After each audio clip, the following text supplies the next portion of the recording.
Welcome to, no, that's the wrong one. All right. And welcome to Fast Break Breakfast NBA Podcast. My name is Keith. Got Ben Gulliver coming up later in the show. So we're going to talk about Lego nonstop. But is right he a tech now, giant? Is Ben Gulliver a tech giant? I don't know. Okay. There's someone who's a tech giant. You're thinking of Ben Thompson. That's it. Okay. Stratechery Ben Thompson, not Yes, on the that's show, it. not calling in from Taiwan. Ben Gulliver. Yeah, like lives in like a bunker in like from the Washington Post will be joining me, I think from Los Angeles, but I'm not positive. The man has been you're either in Taiwan or Los Angeles. Yeah. Anyway, the voice you're hearing right now is John Burr. If you did not know, John, good morning. How are you? Bing bong. I'm only going to do it for a week. Only for a week. Nick's enthusiasm, sky high. I'm like honorary Emmanuel Quickly right now. I thought the Knicks' enthusiasm would dampen after the Terrence Ross fourth quarter. No, they redeemed it. They bounced back. They spanked the Sixers. They spanked Point Embiid. It was not close. The Sixers just giving off all the bad vibes. Keith, let's dig into it a little bit. Uh-huh. Tibbs has done it. He's revived a franchise. He's turned RJ Barrett into a defensive player. What is happening? The moribund Knicks are back. I mean, not only the Knicks are back, the Bulls are back. You still don't believe it. You still don't believe in a man. Pistons twice. Pelicans without Zion. I'm just saying. Raptors without Pascal Siakam. Siakam. Listen. Here are top defensive teams in the NBA. One, Chuck's Miami Heat. Terrified of the Miami Heat. Right. Yeah. It's going to be very bad for the show if the Miami Heat are good. I think we're screwed, man. Is it going to be good for the show? I think it will be great for the show. Okay. Bad for my actual mental health. Chuck is inviting me to his house to watch Heat games. That's no good. I do not want to go to Chuck's house. Luckily, we have a watch party on Saturday for anyone in the Middle Tennessee area where our Grizzlies take on Chuck's dominant Miami Heat. That's Saturday at 7 p.m. at Noble's Beer Hall in East Nashville. Going to be drink specials and giving away prizes. Please come and there's hang outdoor out. seating. It's on an outdoor patio. So you bring your vaccinated self. Go ahead and bring a mask too if you want, but we're going to be keeping it safe. Community numbers are so low in Nashville. Let's stay safe, everyone. And let's have the Grizzlies upset Chuck's Miami Heat. But no, the Miami Heat are here. But also, so they're number one in defense. Number 2 and 3, Timberwolves and Bulls. With the Bulls, I'm still calling that a residual Boylan effect. Sure. Okay. I think Timberwolves, having watched a number of Timberwolves games, I'm going to say that is a lot of that is based on the teams they've played. Yeah. But I am very into the Timberwolves and enjoy watching them a lot. And, I think the blend of Anthony Edwards and Cat's, Anthony Edwards' athleticism and Cat's just unbelievable skill makes for some good basketball watching. It's awesome. As soon as they figure out how to get rid of D'Angelo Russell, that team I know who did have a big night. I think he was awesome. Their leading scorer, like almost had a triple-double last night. But I get it. You were talking about the Knicks being back, which I think, Tibbs has done a good job. The one thing, there's another Eastern Conference team that is creeping up the defensive ranks. They started the season very slowly. Now they're maybe a thing. I'm talking about the Cleveland Cavaliers. Oh, well. And I'm talking about Evan Mobley and Jared Allen front court. I mean, that's very, very, very difficult to score on. Evan Mobley, who, I wasn't sure if I was going to have him or Scotty Barnes at the top of my all too soon rookie rankings. I leaned Mobley. It's Scotty Barnes. No, it's Mobley. What? But it's also Scotty Barnes. Mobley and Scotty Barnes are awesome.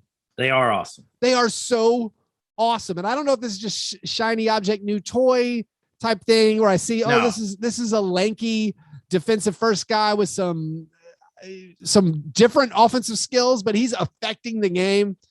Right. Scotty Barnes is doing Giannis things already. Scotty Barnes is running the show in Toronto, like being asked to be the facilitator, being asked to be the defensive stopper. He's like being tasked with the most. Like Mobley's being awesome, but there are still 3 guys who are running the show ahead of him. He's a cog. He's a cog in the machine. Like Scotty Barnes is the whole watch in Toronto right now. So for me, Evan Mobley is just this defensive force. It's making a horrifying defensive team from the previous season, like be able to stop teams and shut teams down. And I'm just blown away by it. Well, this brings me to something I've been wanting to ask you about. Okay. Yeah. So one of your favorite players of all time, transcendent player, transcendent human being, Dennis Rodman, is called the Worm. Now we live in a time where if we're not cashing in on pop culture, what are we even doing? Yeah. So right now everyone is involved in this pop culture war concerning the movie Dune. So we need to have a sandworm in the modern NBA, at least for a couple of weeks. I feel like Evan Mobley and Scotty Barnes are candidates. I think we need a different term. I think we need a different term than sandworm. What is the crazy name for the sandworm? I feel like when you add the adjective sand to something, it then opens up a derogatory path of horrible. What goes through your mind? I'm nervous about doing that. What about what we could call him, the Great Maker? Whoa, all right. The Great Maker is pretty good. That's actually taken by Thon McClure. Yeah, that is true. He is the great McClure. How about someone in Phoenix? Is there someone in Phoenix who could be the Sandworm? Well, now Bridges? You're getting back to that sandy, perhaps. What about Desert Worm? What about Desert Worm? I'm trying to find the name of there's like an Iraqi phrase for it, but I can't do it. Are you talking about Laurie Markkonen? Yeah. I'd love for him to get morbidly obese and start flying. Why don't we call him the Baron? We can call Laurie Markkonen Baron Markkonen at the very least. Absolutely. Does that make I think that makes Colin Sexton fade Routha? I'm devastated the Ringer hasn't done a House Atreides machine. I'm just waiting for it. But, as much as I like to name all these new young players as the Sandworm or as the Great Maker, I still think the title might belong. I think this might be what we call 6-man version of Dwight Howard. Because... okay, I like it. I'm in. The spice is made from sandworm farts, and no one farts more than Dwight Howard. And most importantly, incredibly boring movie. So no one is more boring and tedious than Dwight Howard. So I think the Sandworm is probably Dwight Howard. I like it. Am I reading this name of the Sandworm from Dune is Shai Hulud? Yes, there it is. Thank you. I've read all those. So that's books. That's Shai Gilgeous-Alexander. That's Shai Gilgeous-Alexander. That's Shai Hulud Gilgeous-Alexander. Who's back, by the way? Who's back? You were saying he was back on the full show this week. Yeah. I wasn't sure. That's two straight awesome games. The Thunder. Giddy up. Let's close down with the Thunder before we get Ben in here. The Thunder. Yeah. Giddy up. Josh Giddey doing some things. Come back from 26 points down against the Lakers. I heard in Oklahoma City, the fans, the children, after that comeback victory, were sobbing, knowing it affected their lottery standing. They were devastated. There were 8-year-olds just crying. I'm pretty surprised that today isn't a Tyler Parker. Is this not a Tyler Parker reaction show? Can you postpone Ben Gulliver, Tyler Parker reaction show? I can send. Maybe I'll send him a message see if he can hop on. But give us 5 minutes. It might just be him bellowing. They can't make up their minds. They were all prepping themselves. Victory is so sweet. It's so good. Right. I was stunned because I watched the first half of that game. Yeah. And then I saw the score was 95-97. And I was like, what? and then I went back in and watched, and it was delightful. I'm just glad we got through this segment without having to talk about the DeAnthony meltdown. Oh, the meltdown was bad. The regression came at once. If you want more DeAnthony meltdown breakdown, please check out Grits and Grinds, a Memphis Grizzlies podcast hosted by me. Also available on Grind City Media. I found out Fast Break Breakfast listeners are out there who don't even know that Grizzlies podcast existed. And I found all right. We talk about it weekly. I guess we don't. But anyway, if you want more slide in drops about D'Anthony Melton's 0 for 8 from the field, 0 for 2 from the free throw line performance, that's on Grits and Grinds. The episode is already out. I will say the silver lining to being a Grizzlies fan and watching a horrific collapse against the Portland Trailblazers, it is watching this Lakers draft pick. This is fun. Every Lakers loss is a Grizzlies victory. So, I mean, they're just moving up the lottery standings as long as they don't end up top 10, in which case the Pelicans get to keep it. But you assume the Lakers are going to get it together somewhat. And is this going to be like a 15 pick, a 16 pick coming over? As a Grizzlies fan, like, are you so elated over just kind of like Ja kind of taking a leap that you no longer agonize over kind of like weird microtransactions of like, Melton having a bad game like this might move him out of that starting spot? Like, because I used to like really agonize over stuff like that. And I find myself starting to, but then I'm like, deep breath, Ja and JJJ are working, calm down. Is that, where are you at? Nah, I don't. I'm closer to that, where I'm like, okay, we're still kind of in like, it's all icing. Yeah, I started, because I'll be honest, I turned that game off in disgust last night, which is a new thing that I'm trying this year. Oh. I did it during the Lakers game. I did it after Tillman clanged his second three that like the ball didn't even rotate. I just turned it off. I was like, I'm turning this off because I want to have a pleasant evening. I will watch this in the morning. It's a new thing that I'm doing because I've got the good league pass. I can just queue it up. I've got the VPN. I can watch anything I want. Yeah. They think I'm in Australia. It's amazing. But like, so I've been doing that, but I'm just wondering, like, can I get past this and just be, because I should be playing with house money, right? That's how I feel. I'm more in the house money phase of Jonas is gone. Also, we're older, John. And like, yes, the losses don't hit as hard. We're also able to disconnect a little bit. You say you turned it off. I just turned it off emotionally. Yeah. Okay. Like, I think the end of the third quarter, I was like, this is not going great. And then when they rolled out, like they cleared the bench to start the fourth when they were only down 10, I was like, I guess we're done. If they're done, I'm done. Yeah. Like, I'm not going to care anymore. Anyway, if you want more details, again, Grits and Grinds, and also come hang out at the Grizzlies watch party this Saturday. Well, anyway, John, I appreciate you stopping by, and I will talk to you next week. Giving you one last bing bong to say goodbye. See you, man. Bye. All right, bud. Works.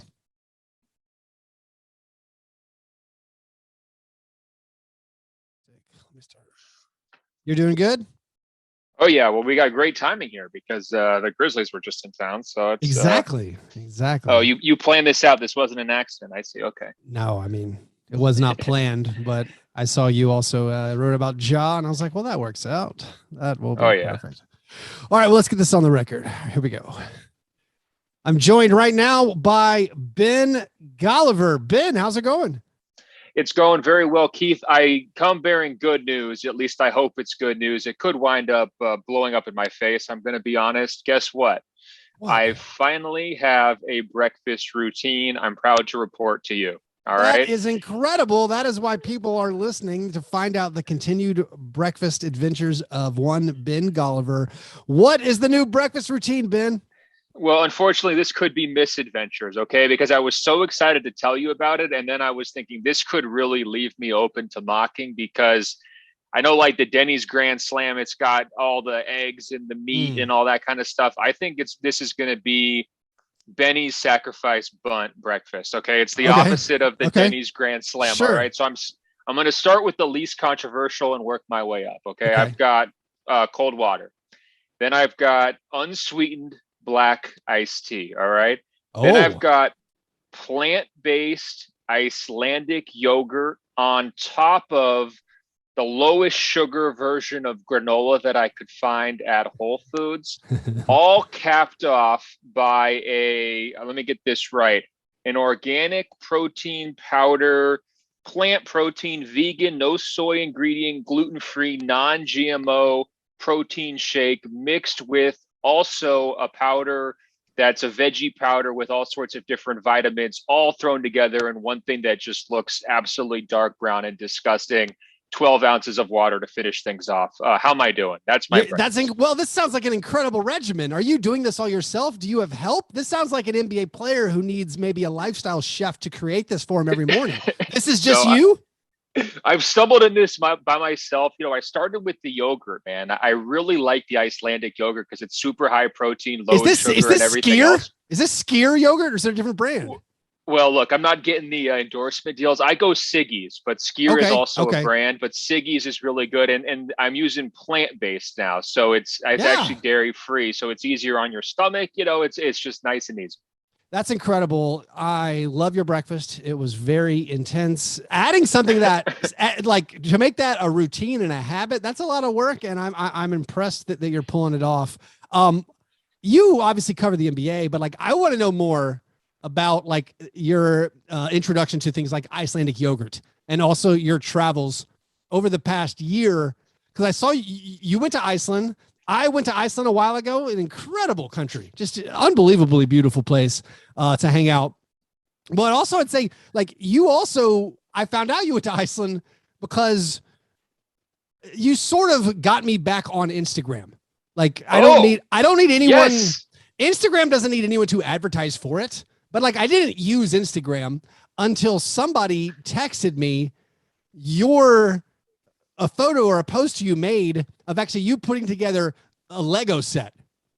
And I have gotten addicted to Legos in the past, basically since the pandemic started. I got like addicted to them, and I had very little interest before that. But anyway, that got me back on Instagram because I was like, well, if Ben Gulliver's building Lego, I want to know more about it. And then I saw all your travels. So that's a long-winded way of saying I want to know more about your non-basketball work over the past year.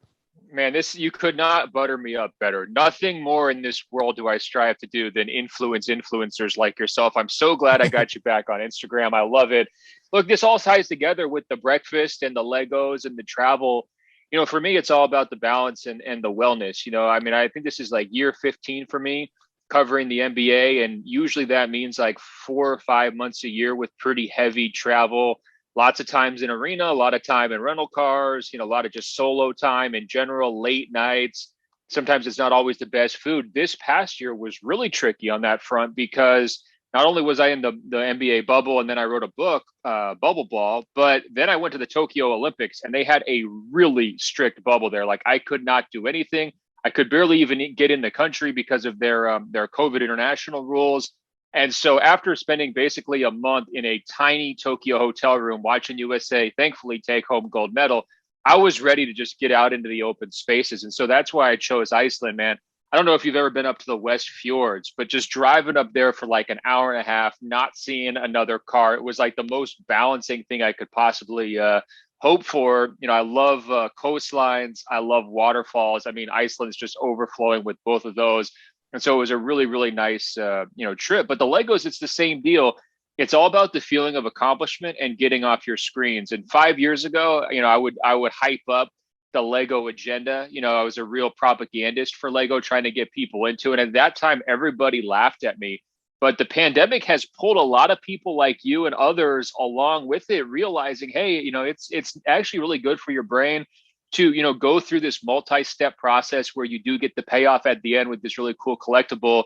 Lego's done a nice job of changing their product line to appeal more to adults, not just to kids. So I've had fun building like the Roman Colosseum Lego set, which is like 9,000 pieces, the Taj Mahal, which is gigantic. I mean, I barely have room to store all these things, but I've got the Big Ben, of course, my namesake. So it's just every year, it's like I'm back in elementary school looking forward to that Christmas catalog that comes in the mail saying, all right, which set am I going to get this time, Wow, there's a lot I want to unpack over everything you just said. I'll start with have you going back to your Bubble Ball? So you wrote the book Bubble Ball.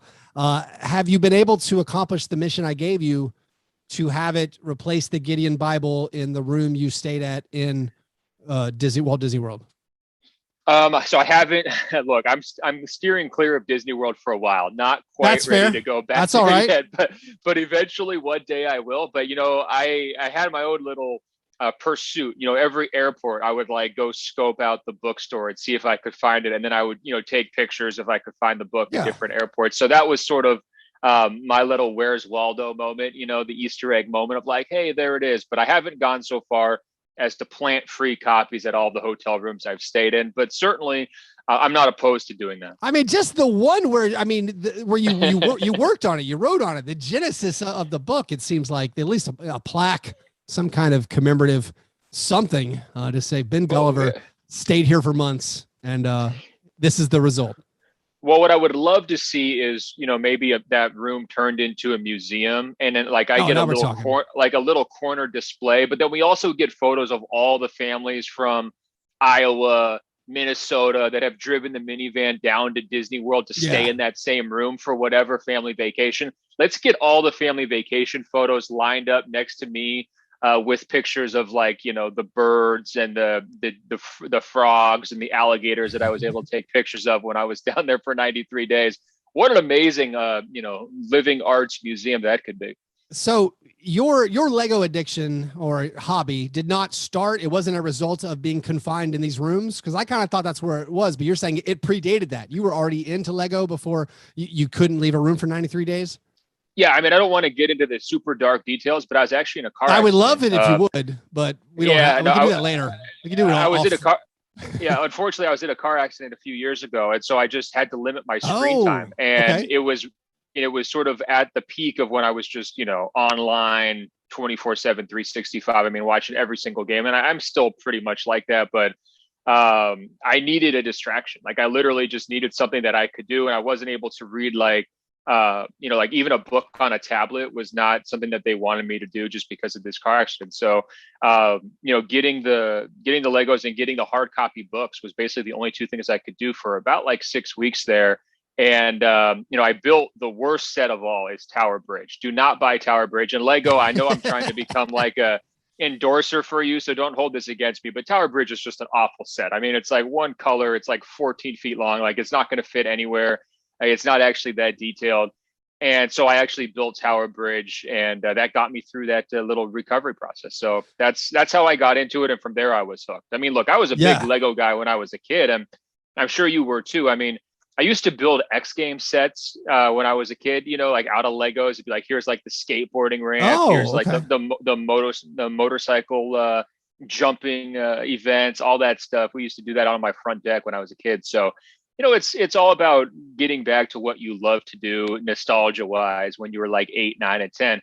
I've been getting back into basketball cards too. I don't know if you're into that as well, but that's another thing. It's right in the same vein, I'm reliving a lot of similar childhood things where it's like, oh, I now have some discretionary income where I had zero discretionary income as a child.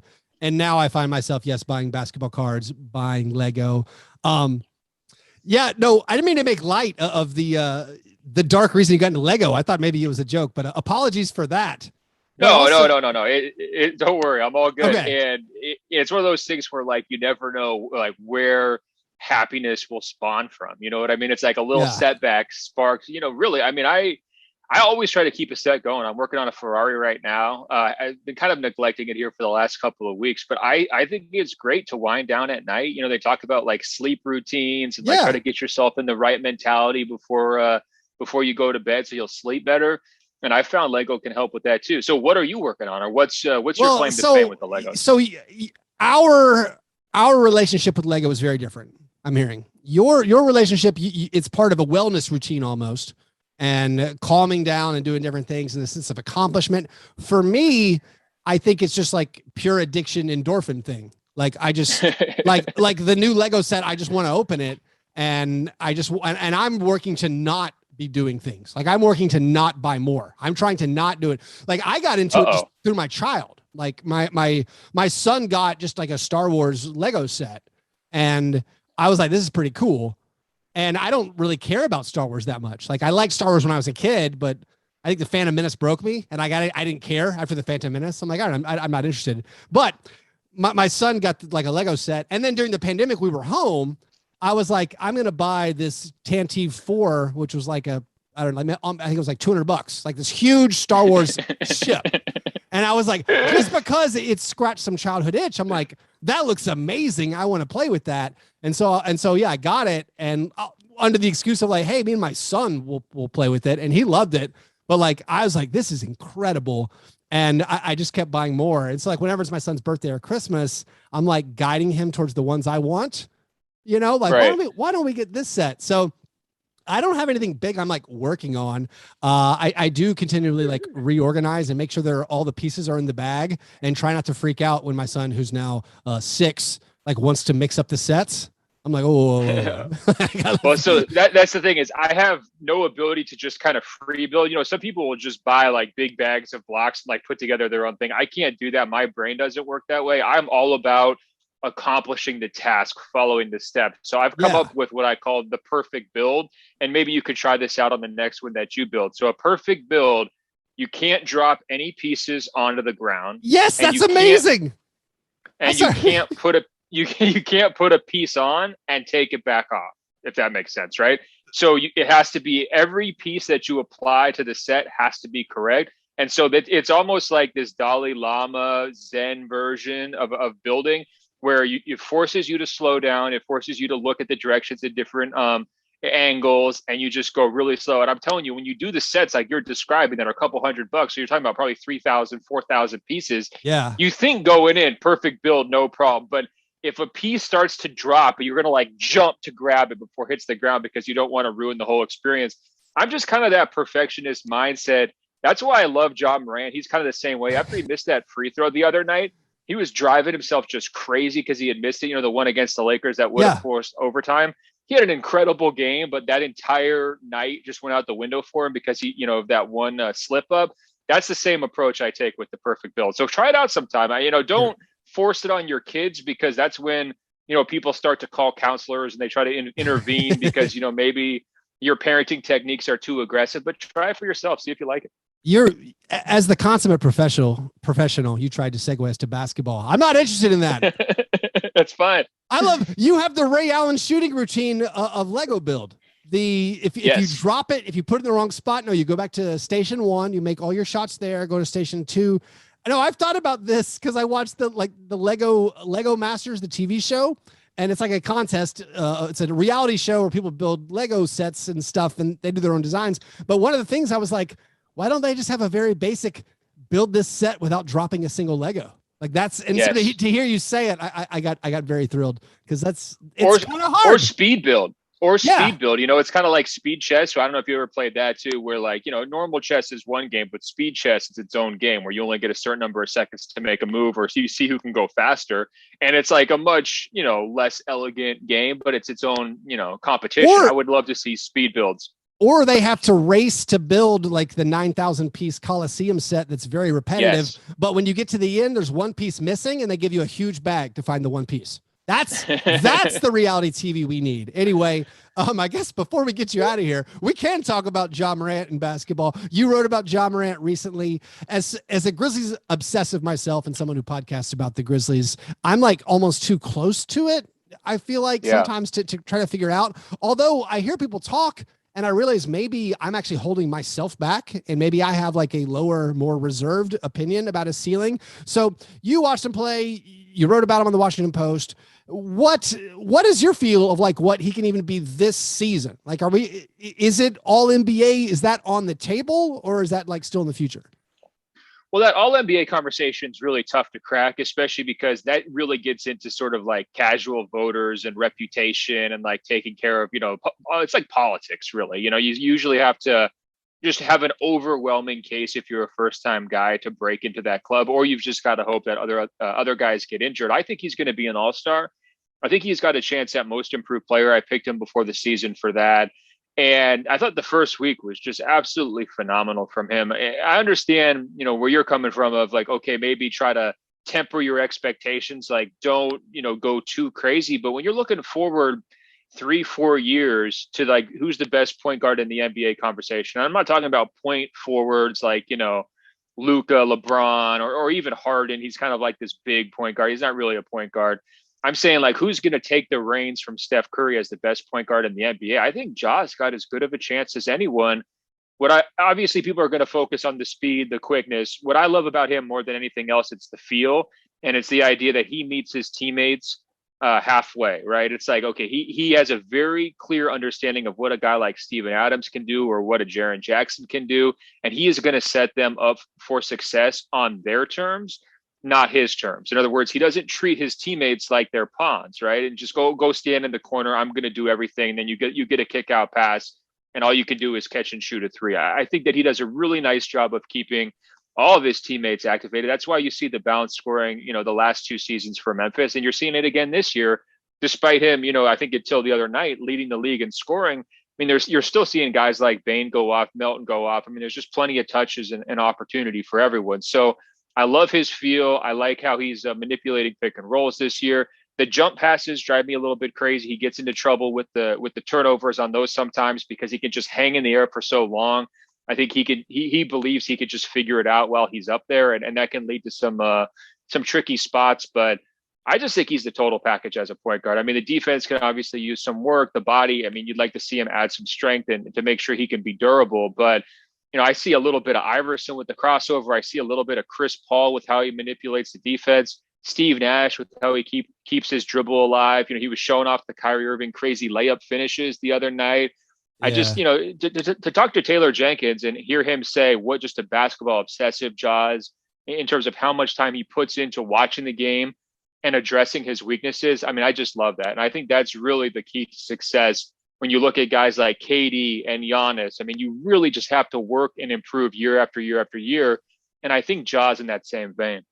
Yeah, even with a 17.9 turnover performance against the Trailblazers, don't worry, he's still leading the NBA in scoring. Still hanging in there. Is that right? Wow, yeah, I didn't check this morning. That's amazing, though. I say he's the only guy over 30 points still. I do worry. Real quick on that. Yeah. Kudos to the NBA for sending Ja to LA in week 1 and for sending LaMelo to Brooklyn in week 1 so that those two guys would just get all the attention as, hey, they're having the breakout season because all the media is here in LA and New York. Very crafty move by the schedule makers. Good job. Man, it was a good job. I mean, I guess we think as Grizzlies fans, like, hey, that's kind of a tough way to start your season, sending the Grizzlies on a West Coast road trip. But now that you point out, all right, it was to get some media exposure, get that ball rolling for the early All-Star campaign. I appreciate it. And maybe another advantage. I'm telling you. Yeah. On Saturday and Sunday, it felt like he was playing Hollywood Bowl, man. He came in and it was just like Ja Morant takes LA. I went to both games. I was gobsmacked by the first one. I think it was 28-10. Yeah. And he just, basically sealed that win late, by kicking out to Jaren Jackson. And then he came back and gave the Lakers everything that they could possibly handle on Sunday. And I could not have come away more impressed. I mean, I had really high hopes for him this season.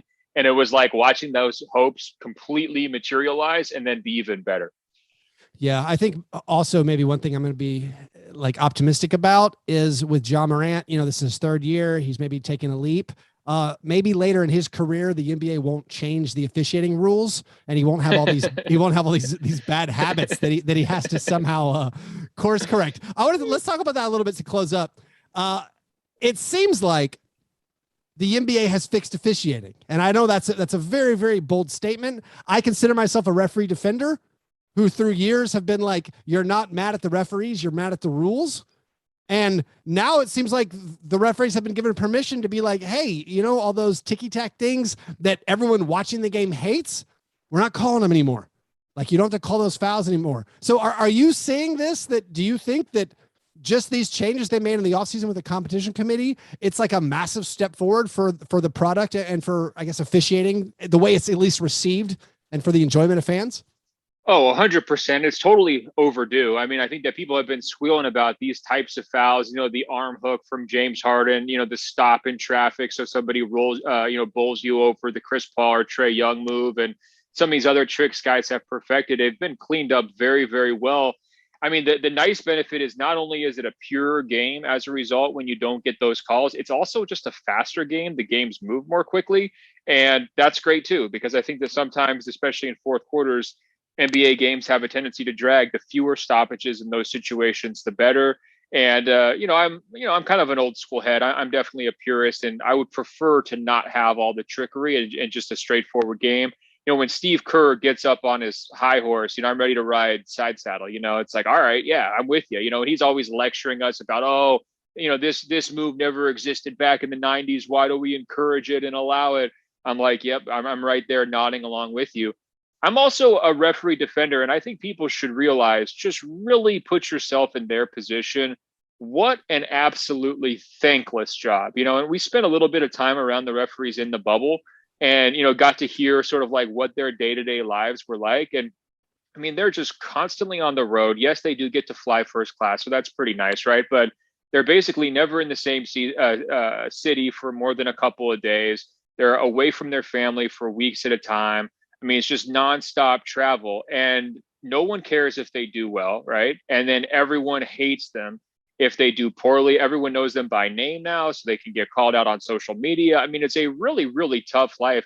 We were talking about the balancing stuff. Those referees would need a lot of Lego sets, man. I mean, they would need a lot of trips to Iceland to kind of keep themselves sane. And so in some ways, they're sort of set up to just be, kind of tarred and feathered a lot of the time. And I think that your point about, hey, the rules have now kind of come into line with what they should have been, and now we don't have to yell at the refs as much anymore. I think that's spot on, but we should also take a step back and think, like, why were we yelling at the refs in the first place? I mean, it's a really tough job. They do a pretty good, job at it. And most of them are pretty nice guys. They're just, you could imagine them being your neighbor, like on a Sunday, mowing their lawn. Like they're pretty decent, normal people, actually kind of being around them. So, kudos to the NBA for standing up for the referees, making their lives easier. And I'm sure the referees are the happiest people of all, because, those kinds of calls are really tough judgment calls. And when now you can just look the other way and not get in trouble for it, it's a holiday for them. It really is. I'm worried like the pendulum's going to swing back somehow.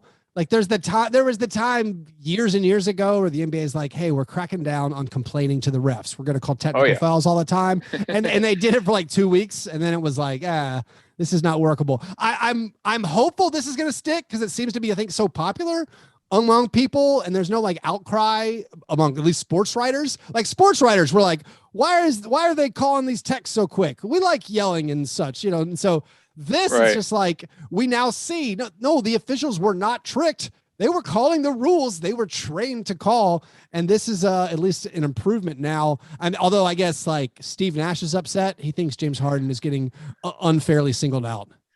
Well, so that's the thing. Like the other comparison would be, excessive celebration, right? So then there's going to be penalties for guys doing touchdown dances, and like fans actually want guys to dance. So there's going to be a natural tension. No fan is like, oh man, like I want to see 5 more free throws tonight from my favorite guy, So, Steve Nash can complain and try to lobby for James Harden. I do think that in general, those types of comments are going to fall on deaf ears, and it's going to make you look like you're trying to game the system, right? And that's not necessarily going to be super successful. So I have trust that the NBA is going to stick behind these rules and continue to uphold them. The other example was flopping. They used to crack down on flopping for like 2 months every season and then run away from that towards the end of the year. But, I think that their hope is to reprogram the players, right? And I think that on flopping, they did. I mean, the most egregious flopping has left the NBA. I mean, there were so many ridiculous flops, like, 7, 8, 9 years ago.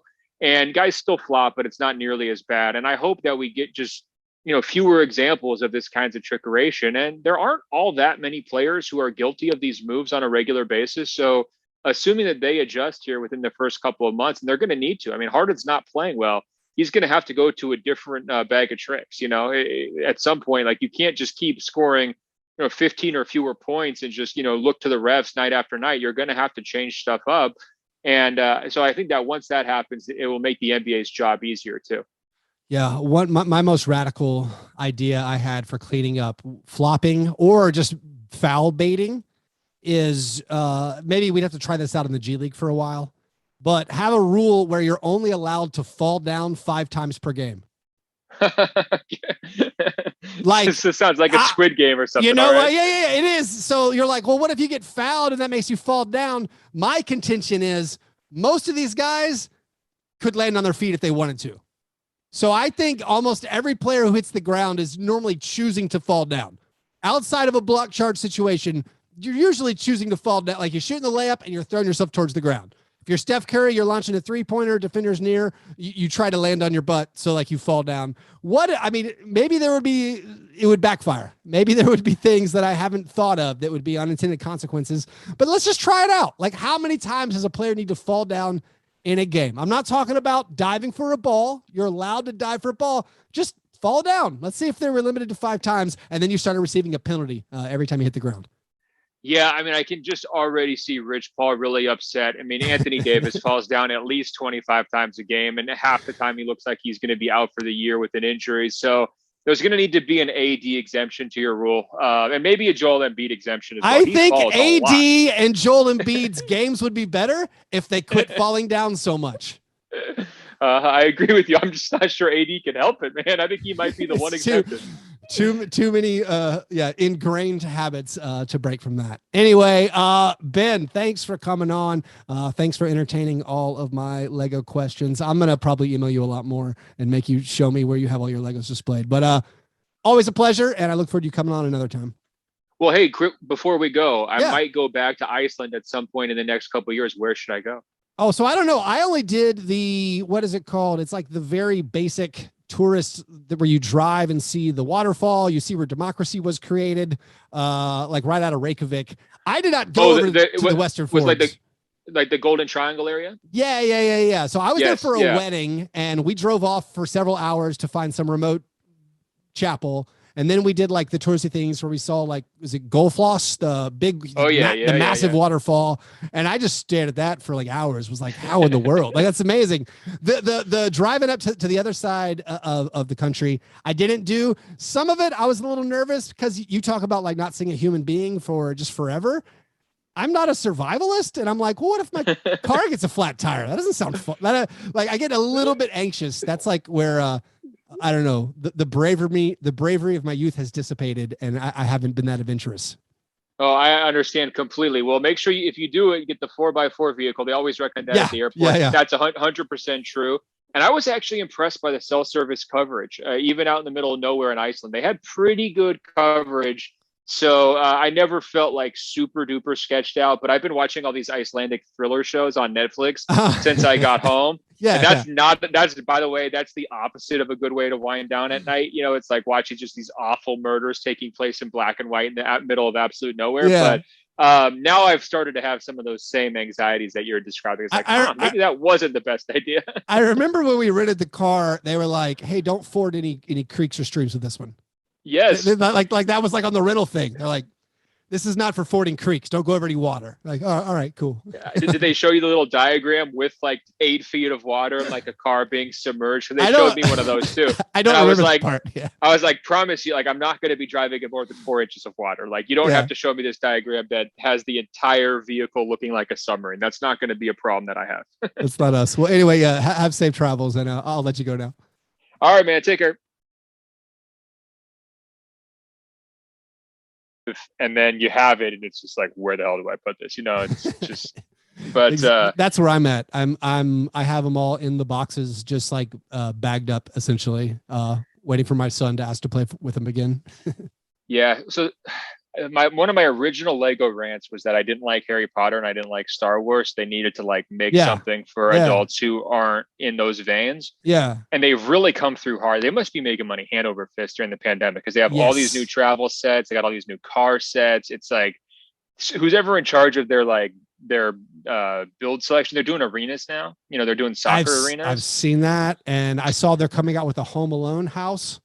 Yeah. They're coming, and all these, it's like, these are all aimed at me. These are all aimed at like 40-year-old dudes. Yep. It's a nostalgia factor. They know exactly what they're doing. And once they've got you on their little Instagram algorithms, though, you're done. You know, because you're gonna keep getting it every day. You know.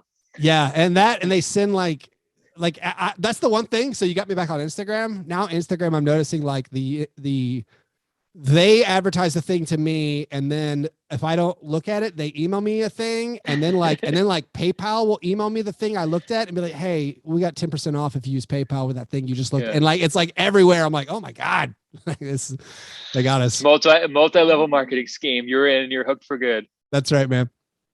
Well, cool, buddy. Have a great day. and I'll put Yeah, this together. you as well. So what is Jaw's ceiling for you? We didn't talk about that. To what? Oh, I don't know. I thought he was more of like a Kevin Johnson ceiling, Right. which is like all NBA type dude, but I didn't think it would be coming anytime soon. I never felt like he could be an MVP type candidate, which like a lot of Grizzlies fans were saying he could be. Now I guess, all right, I can see the path, you know. I mean, if you score 30, if you average 30 and 8 and your team is all right, yeah, that's MVP candidate. So he's just really easy to build around too, you know. Like I think he's just I think there's gonna be a nice crest of like 50 win seasons, you know, when probably like 3, 4, or 5 of those in a row. But yeah, MVP is tough, especially for point guards. So I would probably stop a little short there, but you know, I think people just say that because of D Rose, you know. It's like if Rose could steal one, maybe Ja could steal one. I keep thinking of like what was John Wall at his best? And like that's obviously like a tremendous outcome for anybody you get. But then it's like, okay, maybe he could be better than John Wall because maybe he has better game feel or something, you know. I mean, Ja's already made more progress on his shot than Wall ever did, you know? Yeah. So, I don't know. I think he's got a higher ceiling than Wall, which I really like John Wall coming out too. So I'm stoked, man. And Melton, your guy Melton had a pretty nice weekend as well. Oh, he was so bad last night. I saw everybody was. He had the meltdown. I was so glad I got my Ja story out before that game because Bleacher and Yahoo did theirs after that game, and it's like, you guys missed the window. They did, yeah. You beat them. You missed the window. The hype was on Monday, not on Thursday. That's right. All right, I'll let you go. All right, man. See you, Ben. All right, take care.